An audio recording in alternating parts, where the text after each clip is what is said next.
যে মোবাইলটা তৈরি করেছে সে একজন বিজ্ঞানী।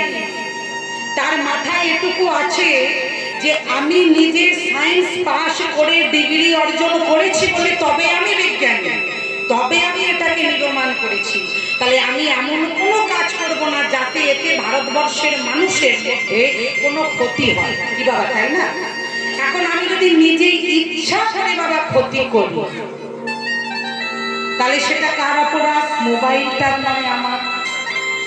তাহলে ওই মোবাইলে গিয়ে আপনারা সার্চ করবেন যে অদ্বৈত প্রভু কার অবতার। তাহলে দেখবেন আপনারা বড় বড় করে দেখতে পাবেন, লেখা উঠবে যে অদ্বৈত আচার্য প্রভু হচ্ছে আমার দেবাদিদেব মহাদেবের অংশ স্বরূপ অবতার। কারণ হর ছাড়া হরি কখনোই আসতে পারে না, আর হরি কৃপা না হলে হরের রসলীলা আস্বাদন করা যায় না। তাহলে মাগো, আজকে যে দেবাদিদেব মহাদেবের যে লীলাটি আমরা আস্বাদন করছি, আমরা সর্বপ্রথমেই দেখলাম আজ দেবাদিদেব আমার কৈলাসেতে ধ্যানস্থ অবস্থায় বসে আছে। ধ্যানস্থ অবস্থায় বসে আছি, তার ভাবটি কেমন একটু পদের মধ্যে বর্ণনা করি। তা আসুন, দেবাদিদেব মহাদেব কৈলাসপতি আজ কেমন করে বসে আছে মা? না কৈলাসেতে আছে বসে,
শুধু লীলা শুনলে হবে না, কতগুলো প্রশ্ন এলো এর মধ্যে। প্রশ্নটি কি? যে কৈলাসেতে বসে আছে আমার ভোলানাথ, গলায় তার হাতের মালা, সর্পের মালা, বদনে বলে সদা রাম নাম।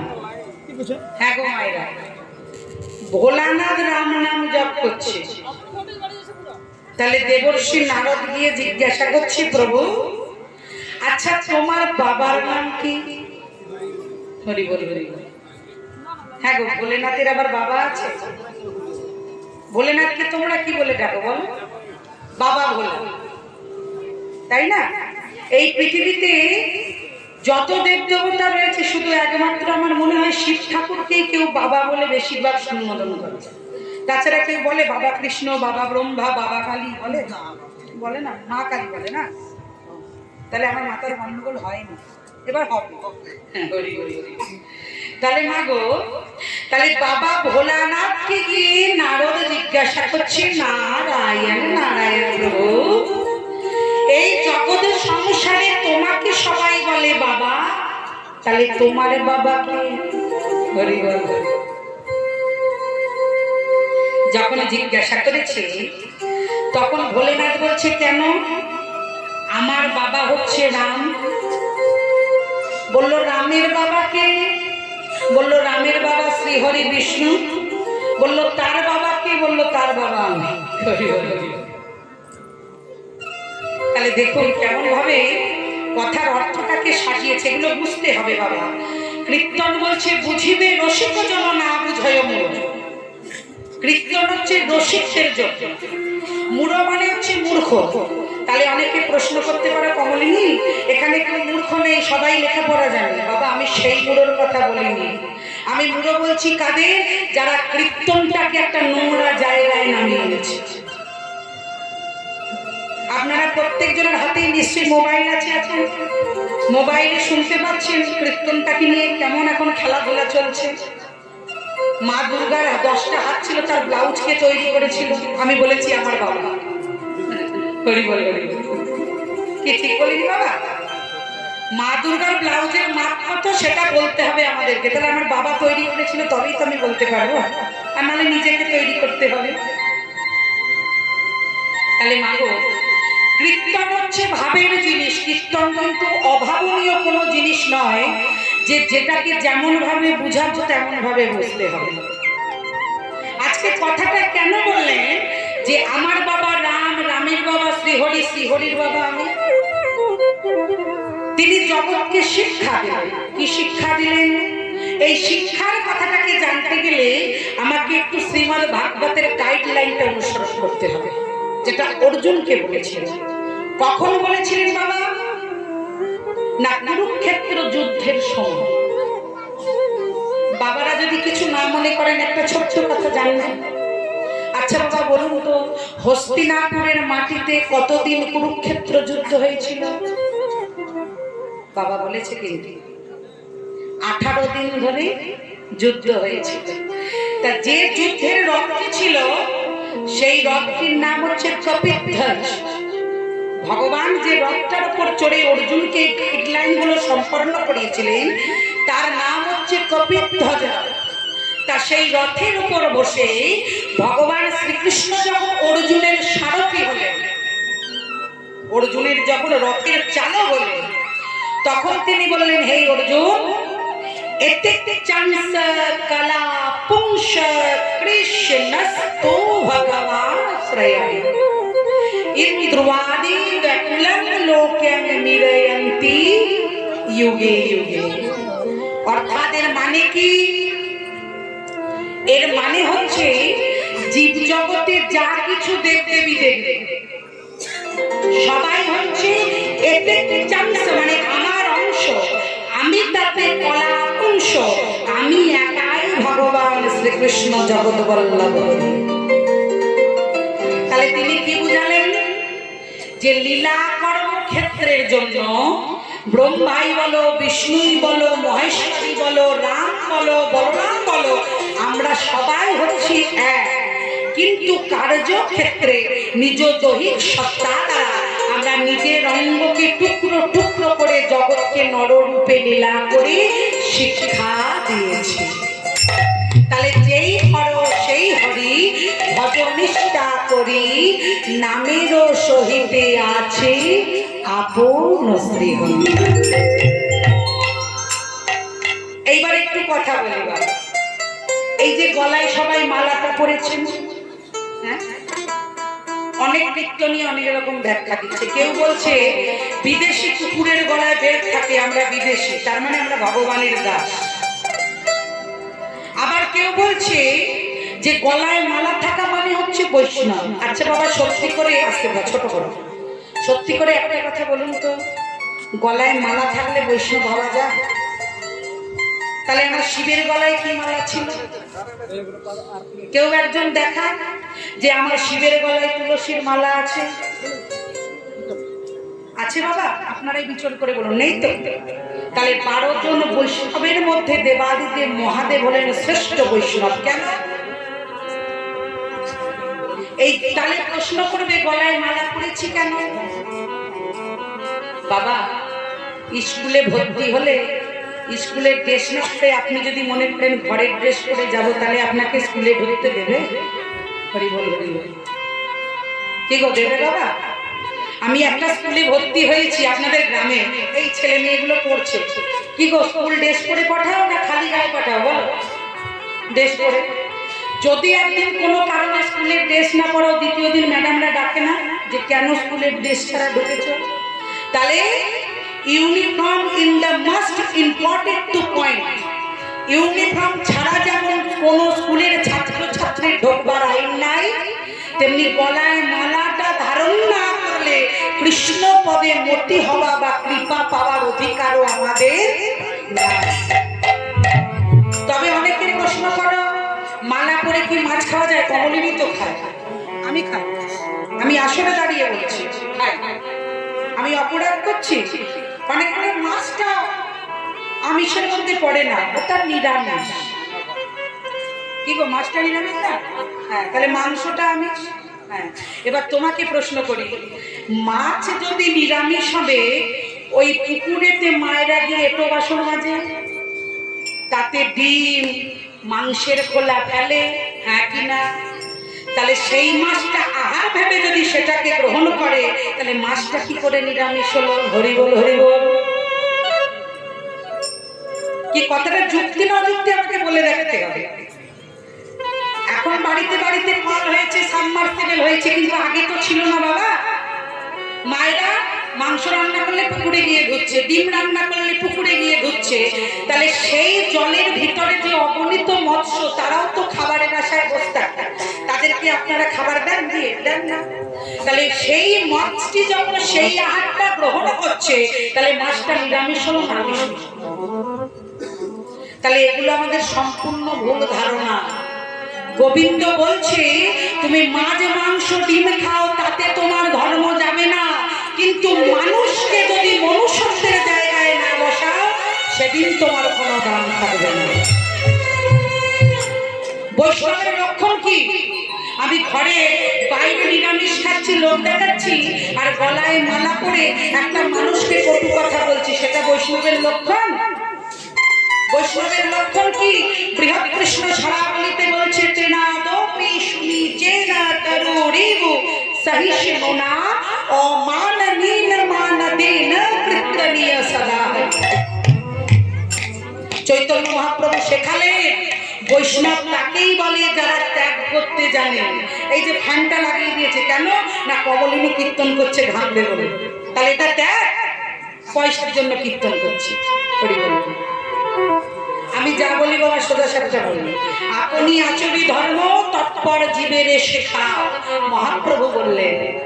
তাহলে মহাপ্রভু আজ থেকে 538 বছর আগে যেমন ভাবে কৃষ্ণ নাম বেরিয়েছে, বলুন দেখি একটা মানুষকে সেইভাবে নাম বেরোতে পারবে না। তাহলে কেমন বৈষ্ণব? তাই বাবাদেরকে বলছি, মায়েদেরকেও বলছি, গলায় মালা সবাই করতে পারবে। মালা হচ্ছে একটা আইডেন্টিফিকেশন, একটা চিহ্ন যে আমরা আমার গোবিন্দকে ভালোবাসি, তাকে ভালোবাসি বলে আমরা মালাটা ধারণ করেছি। এটা নয় যে জোর জবরদস্তি করে মাছ খাবো না, মাংস খাবো না, ডিম খাবো না।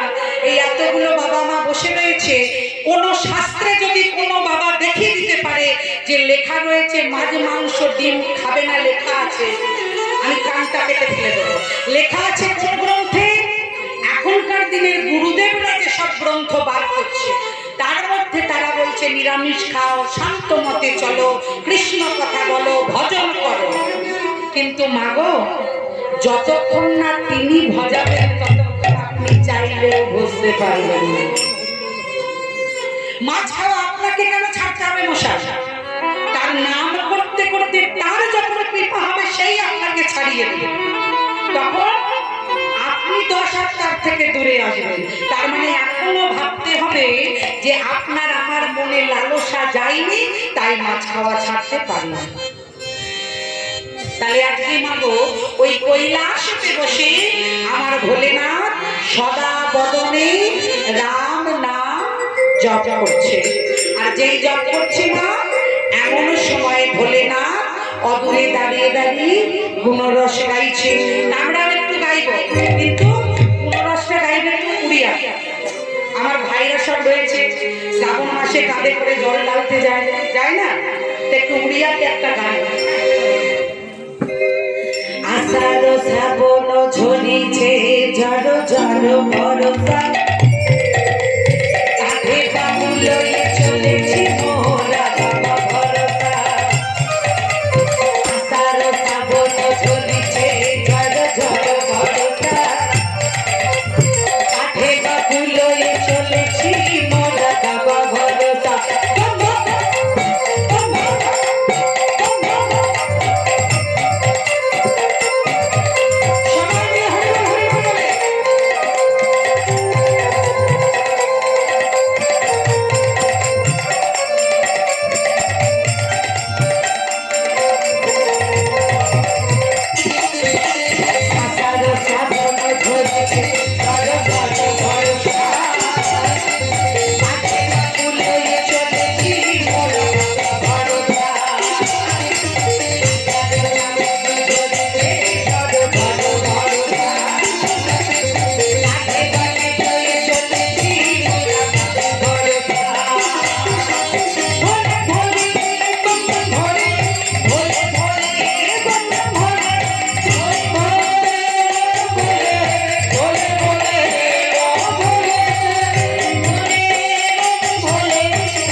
এবার উপস্থিত হয়ে নারদ বলছে, প্রভু তুমি যে এইভাবে গলায় হারের মালা, অঙ্গে শাক, বাকছাল করে বসে রয়েছ, এমন করে থাকতে তো আমি দিতে পারি না প্রভু, তোমার জন্য আমাকে একটা কিছু ব্যবস্থা করতে হবে।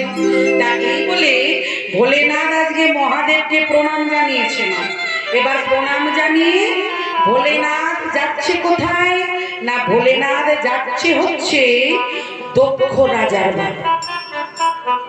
হিমালয় পর্বতের ওপর ওই দক্ষ রাজার ঘরে যাবে। তা কিসে করে যাবে মা? ও মা, নারদের বাহনে কি না? নারদের বাহন আছে তো, কি না বলো?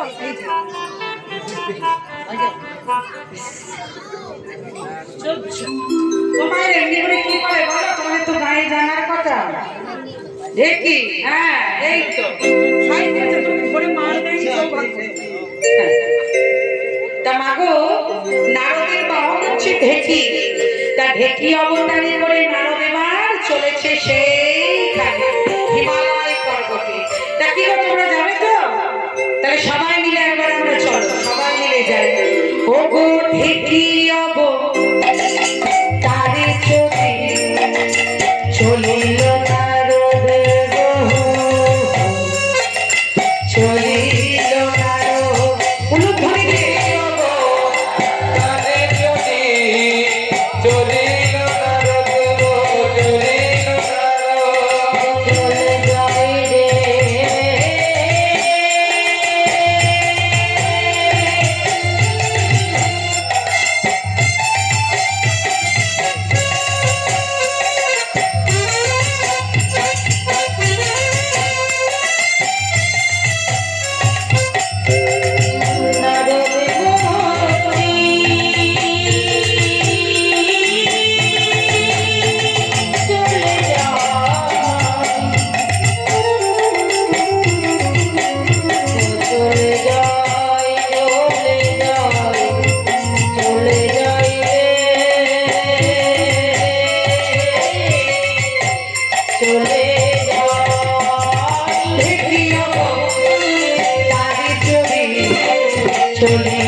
করিল গমন, হিমালয় পর্বতে নামি দিল দর্শন।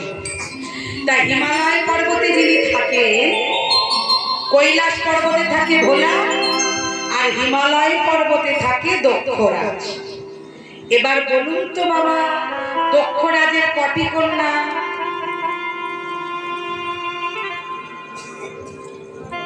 দক্ষরাজের টোটাল হচ্ছে 28টি কন্যা। 28টি কন্যার মধ্যে 27টি কন্যাকে একজনাই বিয়ে করেছে। সেটা হচ্ছে গগনের চন্দ্র দেবতা।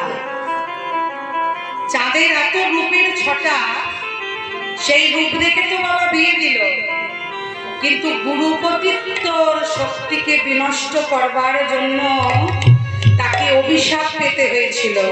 তাই চাঁদ প্রত্যেক মুহূর্তে দেখবেন যখন পূর্ণিমা হয়, চাঁদের কিন্তু কলা কমতে থাকে।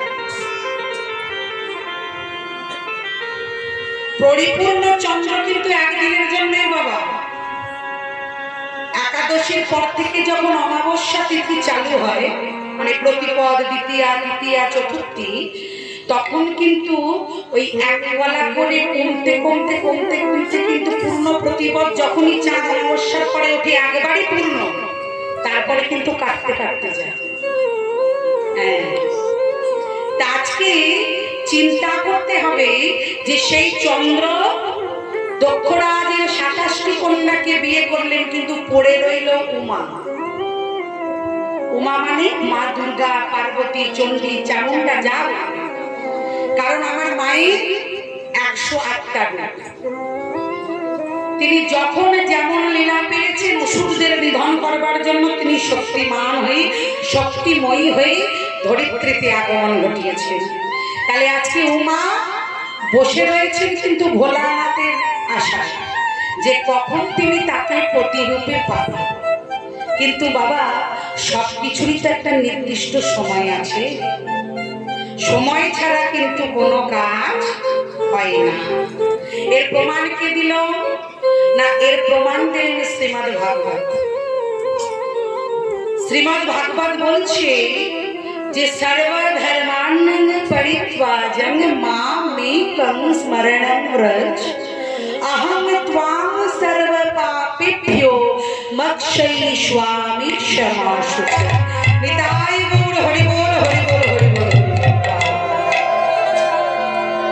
তাই আজকে নারদ যখন এসে বাবা দাঁড়িয়েছেন নারায়ণ নারায়ণ, এমন সময় হিমালয় রাজ মানে দক্ষরাজ এসে বলছে নারদ দেবর্ষি প্রণাম গ্রহণ প্রণাম। হে দেবর্ষি, বলুন বলুন আপনার কি কারণে আগমন। মাগো, আজকে এটার থেকেও কিন্তু আমরা একটা শিক্ষা কিরকম, সেই মুহূর্তে যখন দক্ষরাজ বললেন কি কারণে আগমন, তখন বাড়ির যে বধূ মানে মাতা মেনকা এসে তখন বলছেন দাঁড়ান মহারাজ, আগে দেবর্ষিকে আসন দিই, শুদ্ধ জল পান করান, চরণ ধৌত করুন, তারপরে তো মনের কথা জানবেন। তাহলে এখান থেকে আমরা কি শিক্ষা পেলাম মা? যে বাড়িতে যদি কোনো অতিথি তোমার তারে আসে, সর্বপ্রথম তাকে ঘরে বসিয়ে আসন দিতে হয়। হরি বল, এটাই না? এই যে ঠাকুর মশাই এখানে পুজো করছেন, তিনি সর্বপ্রথমে কিন্তু আগে কি বলেছে জানেন বাবা? যদি বাবা ব্রাহ্মণ মতে হয় তাহলে বলবে ওম বিষ্ণু, আর যদি শূদ্র মতে পূজা হয় তাহলে বলবে নমো বিষ্ণু। তাহলে বাবা যদি বলি নমো বিষ্ণু নমো বিষ্ণু নমো বিষ্ণু, তখন কিন্তু তিনি ভগবানকে বলবে নমো অপবিত্র পবিত্র বা सर्वावस्थां गतः पीवा ज्वश्वरे कुंडलिकाक्ष सवाच्य अभ्यंतर शुचि नमः शुचि नमः शुचि नमः शुचि। তার মানে হে প্রভু, এই জরাজীর্ণ আমার দেহটা অপবিত্র পবিত্রবা, আমার এই অপবিত্র নর দেহটাকে তুমি তোমার মতো করে শুদ্ধিকরণ করে পবিত্র করে নাও, তবে তোমার এই আসনে বসার আমি উপযোগী। হ্যাঁ, নমো আচমনস্য আসন উপবেশনে নিয়োগ ওম শ্রী হরি নম। তাহলে ওই যে আসনটায় বসছি, ওই আসনটা বাবা শুধু শুধু এমনি বসার জায়গা নয়, ওটা প্রজাপতি ঋষি ব্রহ্মার আসন। আমরা মনে করেছি এই যে আমি ব্রাহ্মণ হয়েছি বাবা, কাদের ব্যানার্জি চাইছে সবাই আমাকে বামুন বামুন বলে প্রণাম করবে, কিন্তু আগে কর্মটা ভালো করতে হবে বাবা। আগে কর্ম করো, তারপর হচ্ছে ফলের চিন্তা। আজকে আমি ব্রাহ্মণ ঘরে জন্ম নিয়েছি, আমাকে যদি কেউ বলে ত্রিসন্ধ্যা গায়ত্রী জপ করতে, আমি যদি না পারি তাহলে কিসের জন্য আমি ব্রাহ্মণ? বর্ণশ্রেষ্ঠ যে ব্রাহ্মণ আর জাতিশ্রেষ্ঠ বৈষ্ণব, সকলে বলে সব থেকে উঁচু হচ্ছে ব্রাহ্মণ, না, সব থেকে বড় হচ্ছে বৈষ্ণব।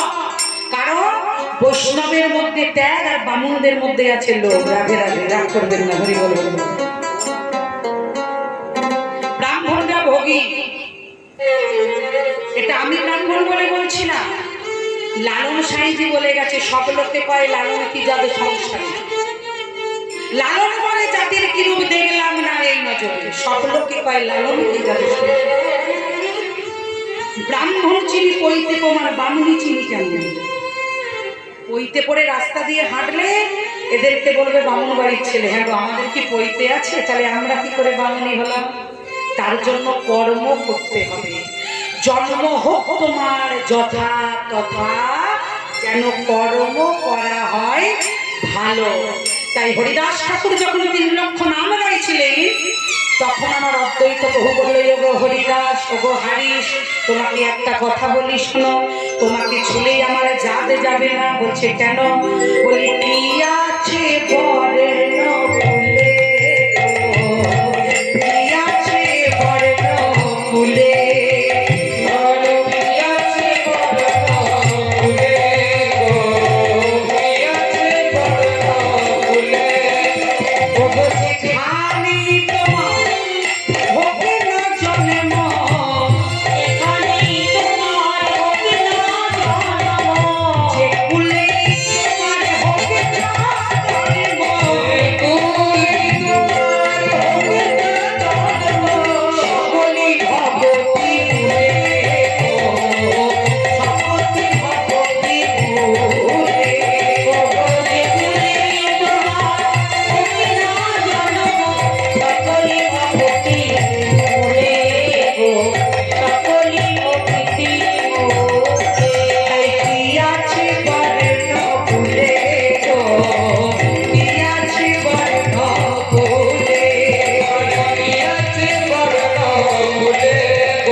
ভক্তি যার আমার ভগবান কার।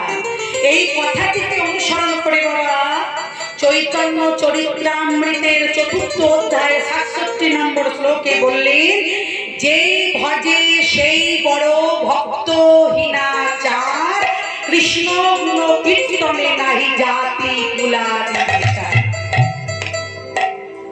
জাত বলে কিছু নাই বাবা, আমরা সৃষ্টি করেছি, আমরাই নিয়ে ফেলেছি। জাত হচ্ছে দুটি, একটা নারী আর একটা পুরুষ। আপনাদের গায়ে জাত লেখা আছে বাবা? আপনি ব্রাহ্মণ, আমি শূদ্র, ওই মা ক্ষত্রিয়। হ্যাঁ, শুচি হয়ে যে বা মুচি হয় তারে কৃষ্ণ ত্যাগে, মুচি হইতে শুচি হয় তারে কৃষ্ণ ভজে। ব্রহ্মাণ্ড ভূমিতে জন্মে যদি কোনো ভাগ্যবান জীব সাধু গুরুর প্রসাদে পায় ভক্তিলতার বীজ, সেই ভক্তিলতার বীজে যদি হয় প্রেমের অঙ্কুরোদ্গম, অনায়াসে মেলে রাধা গোবিন্দ চরণ।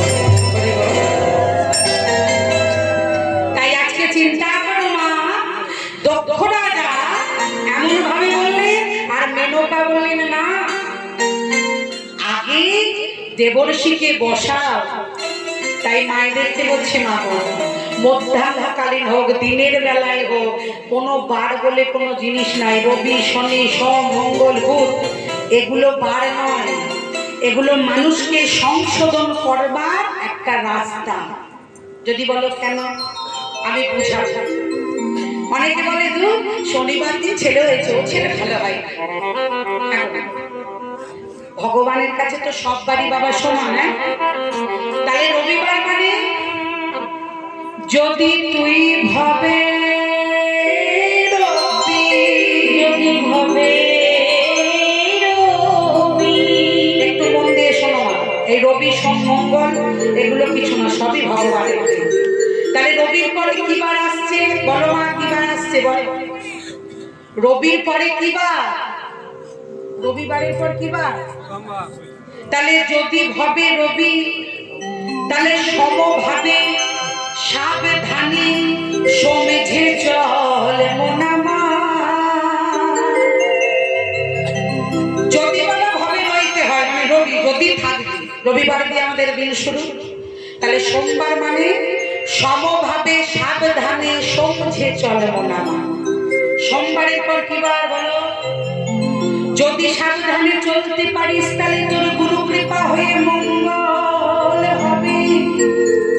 মঙ্গলবারের পরের বার তাহলে বুধ মানে তোমার সঞ্চয় হবে।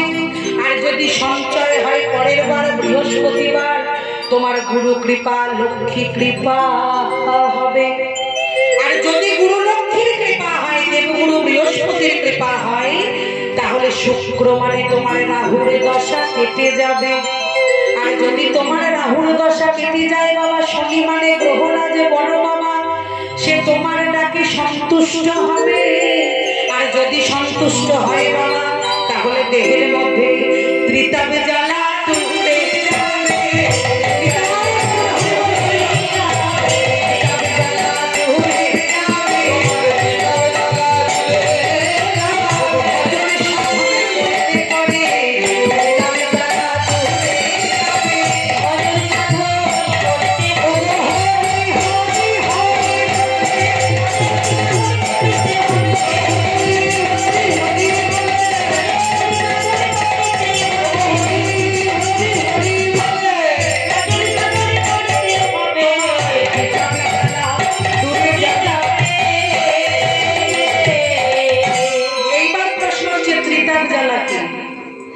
বাবা বলে গেলে তো হবে না, বলবো বা ত্রিতাপ জ্বালা মানে আগুনে ধোঁয়া দিলে আঁচ হবে, সেই আঁচের যে উত্তপ্ত তাপ সেটা, তা নয়। বৈষ্ণব পদাবলিতে বলছে ত্রিতাপ মানে হচ্ছে আধ্যাত্মিক, আদি ভৌতিক আর আদি দৈবিক, এই তিনটে হচ্ছে ত্রিতাপ জ্বালা। তাহলে এই ত্রিতাপ জ্বালাকে নির্মোচন করতে শুধু একমাত্র গুরুচরণ আশ্রয় করতে হবে। তা সুরদাস জি কি বললেন না, সুধা বরসে জলদ সমো না ফুলেন ফলেন বেদো, গুরু হইবে বৃক্ষ সমৌত মূর্খ হৃদয়ে লাগে চিত্ত। গুরুচরণ আশ্রয় করতে হবে। তাহলে কোন গুরুর কাছে যাব না, সুধা বরসে জলদ সমো, যে গুরু বাক্য শুনলে তার মুখ থেকে শুধু সুধা বরিশোধ হবে, সেই গুরুচরণ আশ্রয় করবে। তাই আজকে মাগো নারদ সেই গুরু নাম করে আজ রাস্তার কাছে এসে দাঁড়িয়ে রয়েছে। মা মেনকা আমার মাথায় ঘোমটা দিয়ে এবার নারদকে যত্ন করছে। তা কেমন করে যত্ন করছে জানো? ও গো বসিতে আসন দিল রত্ন আসন, মা বসিতে আসন বসিতে আসন দিল রত্ন আসন, ওই বসিতে আসন দিল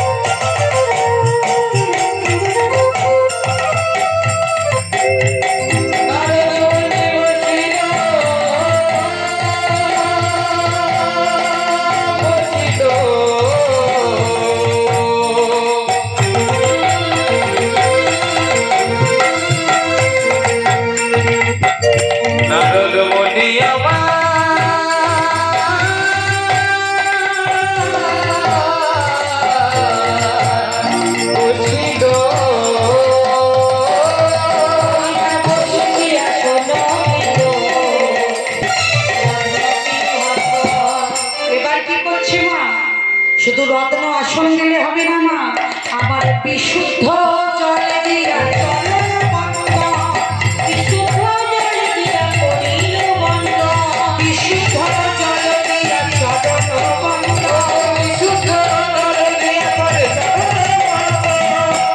এখানে কিন্তু আমি একটা কথা ইউজ করলাম, সেটা হচ্ছে বিশুদ্ধ জল। শুদ্ধ আর বিশুদ্ধ বাবা দুটোর মধ্যে কোয়ালিটি আছে।